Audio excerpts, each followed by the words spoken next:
Areeza Mikaella, and I am your today's kachika. Para sa video na to, ang gagawin ko ngayon ay animal print. So, yung gagayahin ko ay yung sa cheetah. Yan, cheetah print eye makeup look. So, ito yung inspiration photo na gagamitin ko. Galing sa Pinterest. Ayan.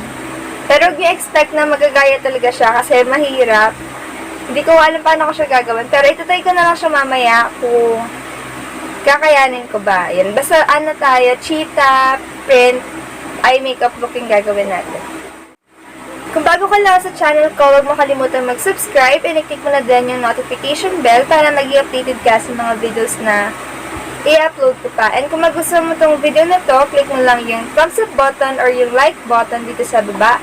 Ganoon na din yung share button kung may time ka. So, let's daldal na tayo. Mag-start na tayo in 3, 2, 1.